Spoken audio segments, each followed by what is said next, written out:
So thank you so much and welcome to this second session of the series Journeys in Faith, where we are going to talk about Nazareth with the title The Echoes of the Annunciation. This is the second session after we had a long conversation 1 week ago about Jerusalem as the heart of the Holy Land. And we presented these stories of Job and also of Abraham and also of the same Jesus, trying to find out what is the plot, the meaning of those events that happen and how are they connected to the Holy Land. And something that is very relevant for us could be represented also with a quote from the prophet Jeremiah. We see the prophet in a very specific situation. What happened up until now in the book of Jeremiah and in the other writings that talk about this story. He was a prophet in the times of the king Josiah and his sons, and he had been loaded with this huge burden of letting know the people of Israel that they will be deported to Babylon and the city of Jerusalem will be destroyed. He was not well received, as one could expect in this case, and actually during the times of the siege of Jerusalem, Jeremiah himself was thrown into a well of garbage, of a trash place. And during those conversations, he sometimes cries for the destruction of Jerusalem, sometimes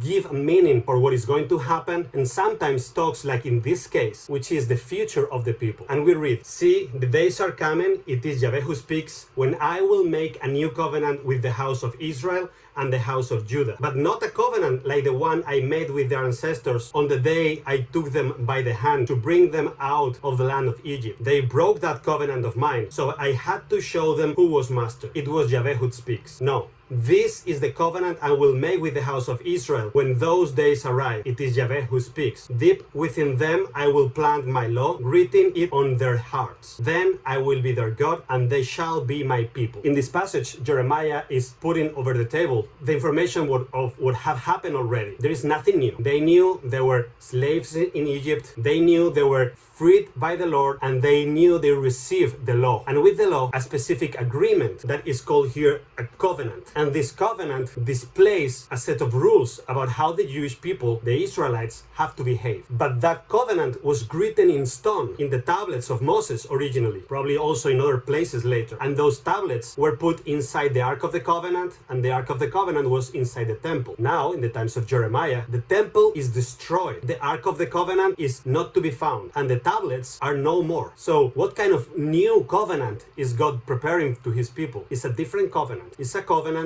written in their hearts. Now, the covenant is very interesting if we read also in the original version. In the Hebrew, we have the word covenant. The original form of the word covenant is berit. And that word berit is the one used since the beginning in the book of Genesis and appears again and again. This agreement, this covenant that the Lord is doing with the patriarchs, and then later with King David and the descendants of King David. But there is something interesting in the translation of that word, the berit. When the Israelites were dispersed all over the world, some of them, they were using more and more the Greek language. We are now talking about the 4th century BC and at the beginning of the 3rd century BC. During that time, a lot of Jews or Israelites all over the world, they were living in their different communities, and some of them were living in one of the biggest cultural places at the time, that was the city of Alexandria, and they produced a Greek version of the Hebrew Bible. This is centuries before Jesus. This is not the Christians making a translation. This is the Israelites in Alexandria wanting to have the writings in Greek. And when they take that word, the word berit in Hebrew, and they have to translate it into Greek, they chose the word diatheke. Diatheke is the Greek word for covenant, but it's not the only option they had. And what is the difference between syntheke and diatheke? Syntheke is much more like an agreement between different parts. It's something that you arrive as a conclusion of a dialogue between at least two different agents. While diatheke is a disposition, it's a determination, it's something you establish legally towards someone. And that was the way that it was translated. It was not used the word syntheke. This is not an agreement between different parts. This is a disposition from which we actually got the Latin testamentum, the testament. But it's very interesting when we read this sentence of Jeremiah, we talk about the new covenant. The translation into Hebrew, that's the translation into English of the Hebrew original, Haberit HaHadashah. When that word was translated into Greek, the book of Jeremiah was written into Greek with the sentence kaine diatheke. If we look in the Christian Bible, in the Greek version, which was the original version for the New Testament, and we search kaine diatheke, it appears twice in the Bible. First, this quote of Jeremiah, and second, it appears during the Last Supper, in the words of Jesus, the New Covenant. And it makes sense, because Jesus is talking about establishing this New Testament, this New Covenant in their hearts, giving himself. Let's go into the topic of the holy sites and how we can relate this to our holy sites. Today we are traveling all the way to Nazareth. Put a little bit in context, we are going first to Europe and Africa, and we find, so just to give a little bit of geographical context, we go all the way to the Mediterranean Sea. We have Europe at the north and Africa at the south, and we have Spain at the west, and then we have the beginning of Asia at the east. We have modern-day Turkey in this area here called the Anatolian Peninsula in the north of the Mediterranean east, and then at the south, in the other part, we have Egypt, and the Nile River will be flowing into the Mediterranean Sea from the south. So we are going to Galilee. We have to go all the way to the east of the Mediterranean till we reach the Middle East, and we find this coast. If we also give a jump not only in geography but also in history, we can go to that specific part of the world in the Roman times. During the Roman Empire, the Roman managed to conquer that part of the land, and they declared that as Nabatean kingdom at the south, and they have Syria at the north, and then they have different small reigns that they were under their control in the coast of the Mediterranean, where we have the city of Damascus, we have the city of Tyre and Sidon, we have also Joppa and Caesarea, and of course very close there is Jerusalem. If we go specifically to that part of the world, this was the province of Judea. So after the destruction of Jerusalem and the conquer in the 130, it will become the province of Palestine, but it was called Judea in the times of Jesus. And we can find the specific city we are going if we look carefully, and it's not very difficult. You see the shore at the west, the shore of the Mediterranean Sea, it goes like in a straight line going north till we reach an angle there. That is the Mount Carmel entering the sea. Mount Carmel is modern day Haifa, and if we look at that place, we can go all the way to the east, just a few miles, and we find a lake that is called the Sea of Galilee. And yes, the Sea of Galilee is actually a lake. Just to put a little more of context, flowing from the Sea of Galilee southward, we have the Jordan River that flows into the Dead Sea. So at the south, we have the Dead Sea. So now we can locate the main places for the Holy Land in this trip of the times of Jesus. We have at the north, the Sea of Galilee, and Nazareth is very close by. We will now focus into that. And if we go to the south, we have the Jordan River, which is below sea level, all the way to the south to the Dead Sea. And more or less at the height where the sea, the Jordan River and the Dead Sea meet, if you go to the west, you find Jerusalem. So we have, this is the city of Jerusalem in the center of the Judean area. Then we have the part of Samaria with Sebaste and Mount Gerizim. And at the north, we have the Sea of Galilee. And around it, we have a lot of small cities and some very important cities. We are using now the images from the book of The Footprints of Our Faith by Father Jesus Gil. I think it's a great reference and the graphics are awesome. And if you are planning to be a pilgrim in the Holy Land, that's the book that I will first recommend, The Footprints of Our Faith. In the next email after this session, I will send the recordings, and I will say also some bibliography and some links and reference. But please don't be afraid of asking any question or throwing things in the chat. I love questions. So watching at this map, we can see very well where we have the Sea of Galilee. I have it in Spanish, but you can find it also in English. We have the Sea of Galilee, also called the Sea of Gennesaret, where we have some very important cities, like it was the city of Tiberia that was built in honor of the Emperor Tiberius. And at the north, we have Capharnaum, and we have Tabgha, which is a region of spring. And then few miles to the west, we have the modern city of Kefer Canna, which is Cana of Galilee, and also like 5 to 10 miles to the west, we have the city of Nazareth. In that area, very close by, we have Mount Tabor at the east, and then a little bit to the north from Nazareth, there was the big city of Sepphoris, that was the head of the region, and it was also, I would say, a pagan city. It was a Roman city in the style of the Greeks. So this is the place where Jesus' ministry will take place and he will walk around. Going as a pilgrim, traditionally one will spend a few days or one day in Nazareth and some days or maybe one day around the shore of the Sea of Galilee, visiting the different places, and also going to Cafarcana and also to Mount Tabor. How is the situation of Nazareth right now? Nazareth is a city, is part of the state of Israel, and it has a majority of Arab population. It used to be a majority of Christian Arab population, but it's not the case anymore. The number of Christians is going down, and now the percentage of Muslim Arabs is bigger than the percentage of Christian Arabs. The city has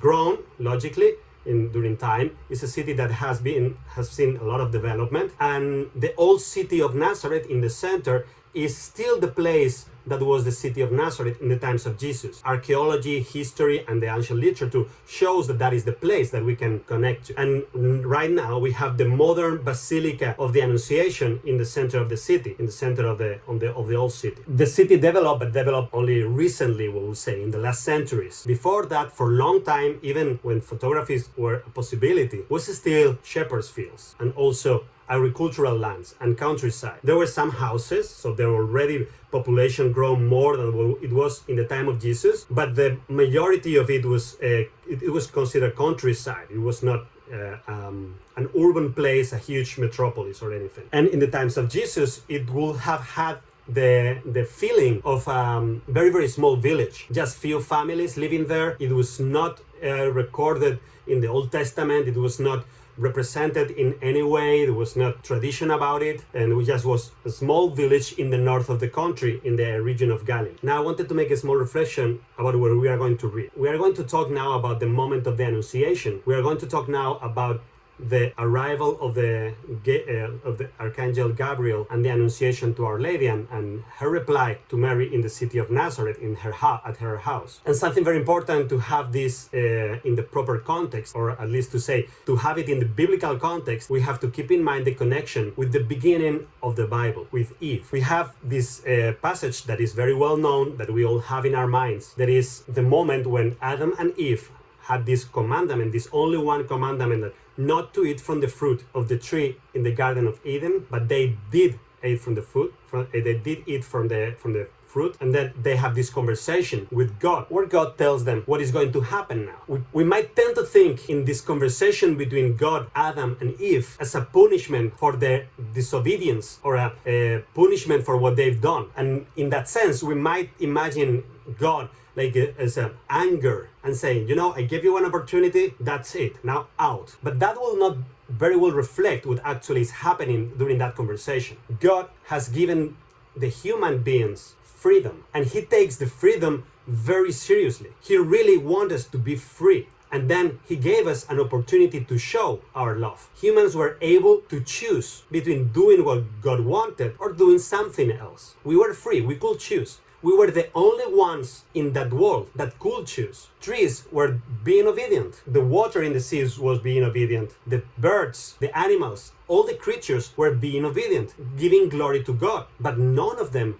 was loving him. God created men and women to love him. And now he gave them the test. And he told them how to be happy, how to follow the nature of things, and how to become really, really joyful in this world. But we chose the darkness. We chose disobedience. We chose the hubris. We wanted to be like God. And what he says in that conversation after the sin is an explanation of the results of their actions. If there will not be results of our actions, if it is all the same if we obey or not obey, then we are not really free. With this conversation, God is showing that he really takes seriously our freedom. Now, the result of our actions is not something he wanted, and it's not something we want, but it's what is coming. Now, work, that was since the beginning one of our tasks of human being in the world, will be with a lot of effort. And now also giving birth will come with a lot of pain. But also in that conversation, we have the beginning of the promise. We have the first announcement of the gospel. In the words of the Genesis, it says that God will curse the snake, and the snake will be the last of all the creatures, and then he will try to bite the woman in the feet, while she will be able to step on her head. And this is the promise that the descendant of the woman, of Eve, will be powerful enough to defeat the source of the sin. I wanted to talk about this before we go into the conversation, because we will see how this is a process also of fulfillment of the promise. But something that is to be kept in mind, and something that is very interesting, is that it's not something that could be foreseen to the detail. In the Christian tradition, we have this theology of continuity and discontinuity. What that means is, in order to better understand the meaning of the New Testament, we need the Old Testament. We need all the tradition of everything that happened before Jesus to understand who Jesus is, to understand what is happening in the New Testament. But at the same time, there is a discontinuity. The New Testament is not the natural progression of the Old Testament. There is a new intervention directly from God. We cannot understand Jesus without what came before him, but we cannot understand him only reading that. It will be inadequate, unfair to tell someone that never seen the Bible, make them read the Old Testament, and conclude, then there is this girl in Nazareth that will have a husband with whom she never slept, and now she will go to Bethlehem to have a child that is actually God. There was a lot of indications going there, but we can see those indications after the facts. And I think this will be one of the main takeouts of this session, is this theology of continuity and discontinuity. The adversaries of Jesus, when he was preaching, will say, but how can you say that you are who you are if you come from Nazareth? Nothing good comes from Nazareth. No prophet comes from Galilee, from Nazareth. And that's true somehow, but he was born in Bethlehem. Now we know that. But he was conceived by the Holy Spirit in the womb of Our Lady in Nazareth. So maybe we can go now to this incredible scene. So we will be talking about this scene that was represented in this magnificent masterpiece by Fra Angelico, the Annunciation, where the Archangel Gabriel comes to Our Lady. And we will mention some elements about the local traditions. We will visit as pilgrims the interior of those places, and we will also read a little bit of the reference in the Gospel. So maybe we can start with the biblical reference. We're going to the Gospel of Luke in the first chapter. So the beginning of the first chapter of Luke, he makes first this prologue about the reason why he's writing and who is he addressing his gospel, in a very, very Greek way of presenting the topic, to someone called Theophilus. That could be a real person or just a way to speech, because Theophilus means the one that God loves. So it could be any disciple is loved by God. And then just after that, he starts talking about how Gabriel appears to Zachariah and tells him that Elizabeth will be having a child. And just after that, we have the passage of the Annunciation to Our Lady. So we are in the Gospel of Luke in the first chapter, in the verse 26, just after Elizabeth, we read the following. In the 6th month of Elizabeth's pregnancy, God sent the angel Gabriel to Nazareth, a town in Galilee, to a virgin pledged to be married to a man named Joseph, a descendant of David. The virgin's name was Mary. The angel went to her and said, "Greetings, you who are highly favored. The Lord is with you." So now I'm using one of the translations, and I think that it's difficult to translate. Sometimes the original Greek is so powerful. And this is what in Latin we call Ave Maria Gratia Plena, Haere Maria que charitomene in the original Greek. It's a kind of greeting, but it's also mentioning the grace that is present on her. She's full with grace or favored. And now we know about her that she lives in Nazareth, that Nazareth is a village in Galilee, that she is, I think the English word is betrothed, that she's engaged with this person called Joseph. We know also that Joseph is a descendant from King David himself. So he is the right heir to the throne of Israel, because the kingdom was always to come from that lineage. But since the return of the exile, we lost track, and it was not something that they will check, that they will mention, like it was not recorded, or it was not implying any specific benefit to be a descendant of David. Mainly after the Maccabee War, because the war of the Maccabees ended with the Maccabean or the Hasmonean king in the throne, and not the Davidic king on the throne. But Joseph was the descendant of King David, and he was engaged with Mary, and the angel appeared and said this, Ave Maria, gratia plena, and we read, Mary was greatly troubled at these words, and wondered what kind of greeting this might be. But the angel said to her, do not be afraid, Mary. You have found grace with God. You will conceive and give birth to a son, and you are to call him Jesus, because he will be great and will be called the Son of the Most High. The Lord God will give him the throne of his father David, and he will reign over Jacob's descendants forever. The kingdom will never end. So now he's doing this announcement, this proposition in the way of the future. This is what is going to happen. But she could still say no. And I think we will not recognize the whole strength of this conversation if we think that that was already decided. She has a word about that. And something I love of this passage, and maybe you also can connect with this, is the authority of Our Lady. Like, she might be afraid or might be surprised about this angelical creature, this amazing apparition, but she will dare to say something about it. I don't have relations with men. I'm a virgin and I plan to be like that. It's not that I'm against the plan. It's like, how do you make these things fit? Or should I not be a virgin? Also, there is something that sometimes we don't realize specifically about this conversation. The angel says to Mary that the son will be called the descendant of David. And we are also told that Joseph is the descendant of David. So Mary is actually asking, so this will be the son of Joseph, right? Because if my son is going to be the descendant of David, that's my husband, right? So that's interesting of what we connecting with what we just read. Like, she was surprised and she asks, how will this be? Mary asked to the angel, since I am a virgin. You see, now we can see a little bit more in depth. The implication of this announcement is not only like the culminant moment, the most important moment in the history of salvation, which is the beginning of this dynamic process of incarnation, but it's also the dignity and the authority of Our Lady, explaining herself to the angel and saying, okay, what I understand from my vocation is that I have to be a virgin. That's why I'm not having relations. I don't have a man. But you also mentioned Joseph, at least indirectly, because you said that it should be a descendant of David.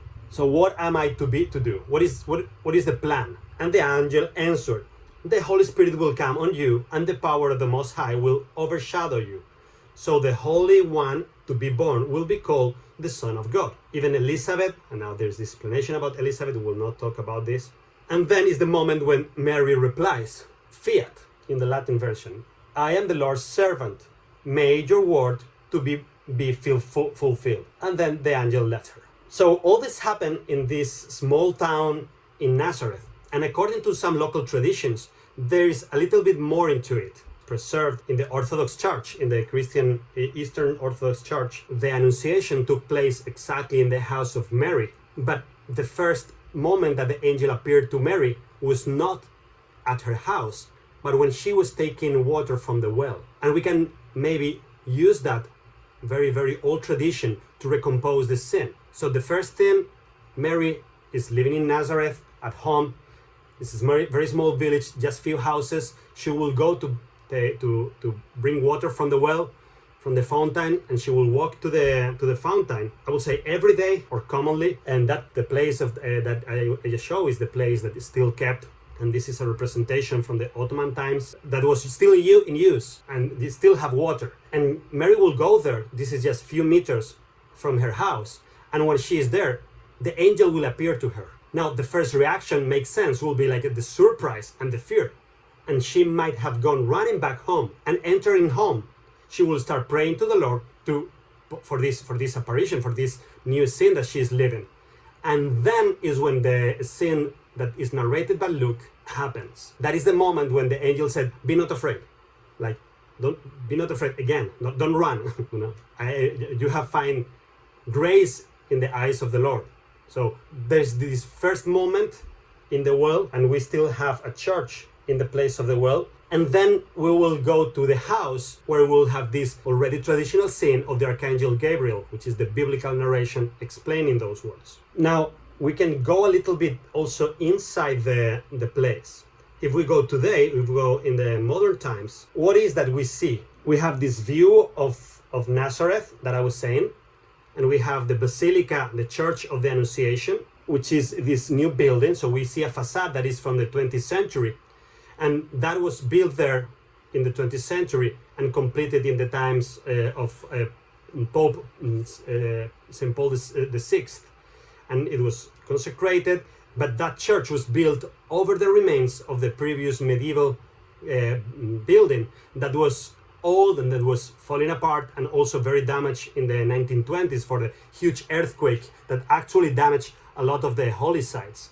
But the main walls and the floor are still the same ones. So if we go inside, we can see this is the reconstruction. We have the big basilica at the south part, which is the east, from the 1969, and we have a huge complex, these buildings that are around, where you can find also the school and these other buildings of the Franciscans there. And then in the northern part there is another chapel that is the Church of Joseph. So for us to understand, the house of Mary is just below the Basilica of the Annunciation, and the house of Joseph was in the other side of this compound. At the time of Jesus, there was no compound. It was just this will be the whole city of Nazareth, probably, maybe another house around. But there was a house in the middle, a house in the north where Joseph lives, and another house in the south. We know that Mary was not living with Joseph because the gospel says so. Like after that, she went to live in the house of Joseph. But before, she was living at her own house. So this building was built exactly over the church of the medieval times, and the church of the medieval times can still be seen in the crypt, in the lower part. We were saying this is the city of Nazareth with Basilica of the Annunciation in the old city. This is another view from the other side. When we approach, we can see the new basilica, the new building. And if one will be to go through the right, going downstairs, one will be at the level of the old church and with the place of the crypt where the house of Mary is. This is downstairs. This is the new facade for the lower part. This is at the height of the old town of Nazareth, and actually a lot of excavations have been done in this area, and this is the facade that we can see now. And if we enter in the upper basilica, we see this modern building that was consecrated in 1969 and that is constantly with pilgrims visiting. But in the middle of this basilica, there is a circle, a hole in the floor that we can see in the balustrade in the center. And from that floor, one can see down and can go to the crypt in the lower chapel. We've been there with the pilgrims, with the young professionals, and we have been there also with other groups. If one will be to go down, this is what one will find. We can see how it's preserved the walls of the Crusaders' chapel, of the buildings of the Crusaders' time, which is in the 11th, 20th, 13th century. And in the center, there is this small building that is the oldest part of the site. Maybe in this perspective is even better. You see how there is an altar in front of the fence that is for the daily celebration. And then after the fence, you have a small cave in the wall. That is the ancient house of Mary. The houses at the time were partially built as part of the cave, partially is inside the wall of the cave, and an extension built outside, like with 3 walls enclosing it. That was the center of the oldest Judeo-Christian prayer place, a church synagogue. Over that, the Crusaders' Basilica was, and then we see the modern construction over it. So layer by layer, we can find the different times. If we go closer, we can actually see the second altar that is inside the cave. That is the place of the Annunciation. So this is a modern altar built in the exact same place where Mary was in the moment of the Annunciation. And the text reads, Verbum caro hic factum est. And the word became flesh here, hic. So part of this has been rebuilt, has some been done in the Middle Ages, but these are the walls and this is the insides of the house of Mary. Maybe we can also see a little bit of how the process has been with a schematic of it. This is a draft reconstruction of the actual place, but how it will look like in the first century. We will have, as we were saying, a part of the house will be taking advantage of some cave, and then an external side, like 3 walls with a gate to the outside, to the garden, or it will be also a bigger wall outside, and there will be traditionally a place for ritual baths for the Jews, it's called mikveh, and we will also have the grounds from some gardening or from some small agriculture. And this is also from the book of the Footprints of Our Faith. This is the same place, but we can see the different layers by the colors. Let's talk about this for a minute. The outsides, this is the modern basilica. I would say this is from the 20th century. But you also have the walls are kept inside, are from the 12th century. That's the Crusaders Basilica. So the exterior part that we see now in this image is based on the Crusaders Basilica, this gray area. Then the archaeology showed that there is a construction there before the 5th century AD. So we will see the walls, and we have also the window and the door and the grotto. In the outside, we see the chapel was built in the 2nd century. We're talking just few years after the resurrection, maybe a few decades, maybe 40 years after the gospel was written. There was already a pre-Byzantine church built here. It's one of the oldest places of prayer for Christianity. So that is the place of the Annunciation that one can visit as a pilgrim. And I would say, as a second takeout, we were talking first about this theology of continuity, discontinuity. Like, we need the Old Testament to understand what happened with the life of Jesus, but what happened to the life of Jesus is not just the natural progression of things. There is an intervention of God. And then the second idea that we can find is this authority of Mary, her ability to talk to the angel and to be the mother of God and have the authority of a queen, actually. And I was thinking the authority to talk to the Lord herself, her personal prayer in that place. So now, before we finish, I would like to talk a little bit about other places that are around Nazareth that are also holy sites. We were mentioning this specific place, the place of the Annunciation, but we have also the house of Joseph that we were mentioning, that is very close by the house of Mary, just in the other side of the modern compound. We can see also, when the excavations were done in that part, we can find also in the interiors. This is the Church of St. Joseph. And here we can see in the different layers also the different periods that are very into the same order of the other ones that we saw in the House of Mary. We have the modern church that is built over it and that has the normal shape of a basilica. And then under the presbytery, under the place where the Mass is celebrated, one can go to the crypt. Through the stairs, we can access the ancient crypt, where we find Byzantine remains of the baptistry. So this was the place where Jesus, Mary, and Joseph lived since they came back from Egypt. I will say till Jesus started the public ministry. I will say because Joseph probably died before, so Joseph stopped living there when he died. But then was the house of Mary and Jesus, and then when he started preaching, they moved to Capharnaum. But this was the house where Jesus was a worker, an artisan for long years. And under that crypt, we have another grotto, another extension that is very, very old. It comes from the 1st and 2nd century with a cellar. And we can also find the hole of the well that was in that house. When we talk about holy sites, and today you are pilgrims, we were saying also the last time, today you are virtual pilgrims, and hopefully soon you are also complete pilgrims visiting the Holy Land. When we go to the holy sites, we have to look first for the tradition that goes all the way till us. The first thing we will see is this modern building, the modern time building that was built probably after this huge earthquake in the 1920s. And below it, we will probably see the remains from the Crusaders' time. There was another time that when big basilicas and buildings and churches were rebuilt. Under those, we shall find the remains from the Byzantine times. That is the times of Constantine the Great and St. Helena. Why? Because in the 4th century was the first moment that Christianity was publicly accepted, and the conversion of the emperor allowed the construction of the first buildings. So we have the modern times, the Crusaders, and we will have the Byzantine times. And the Byzantines could also have below some signs of the old church or of old tradition of prayer. If we have those, we can say that that site is the first category. If we are missing one of the links, we can be almost certain that it's a place, but still, not be like 100%. That happens, unfortunately, with some of the holy sites, that we don't have one of the links. If we call the first one the first class, category A or A+, this will be B category, which are missing maybe one of the elements in this tradition. And then we also have, and that's good to know, some of the places that are not the historical location. That happens when we don't know that where something happened in the gospel, but we still have the tradition that happened somewhere. And sometimes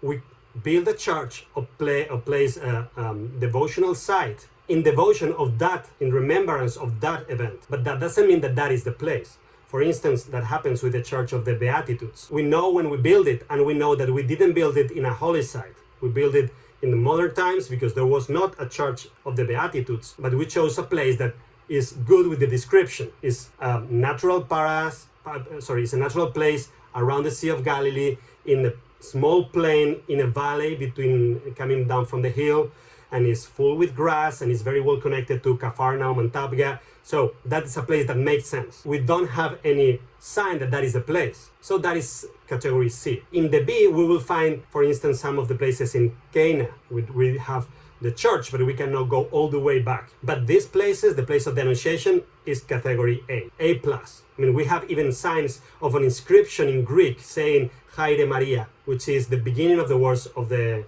angel, and in a very, very old inscription at the times of the Byzantine period. So we do have all the elements that history, archaeology, and literature can provide to have that. And just to close this session, I wanted to go back to the beginning of the Gospel of the Gospel of John. We have that reading that is the prologue of John, that is so interesting, so filled with theology. At the beginning was the Word, and the Word was towards the Lord, or towards God, en arche en hologos, kai hologos en proston theon, but the Word was God, kai hologos en hon theon. And then at some moment he says, kai hologos sarx egeneto, and the Word became flesh. And that word that John is using in Greek, sarx, is flesh. It's not human, it's not person, it's flesh. That will be translating this Hebrew word that is basar, identifying someone. And the Word made flesh in that place. And with this, I will bring the third takeout and the last one from this session. We're talking about continuity and discontinuity and the intervention of God. We were talking about the audacity of Our Lady. And the third one will be the flesh. The whole event of the incarnation, what is talking about the value of the nature. If we go back all the way till the first sin, there is a love of God for creation, but the sin made the world worst. So there was a way to solve that, and it's the salvation of the world.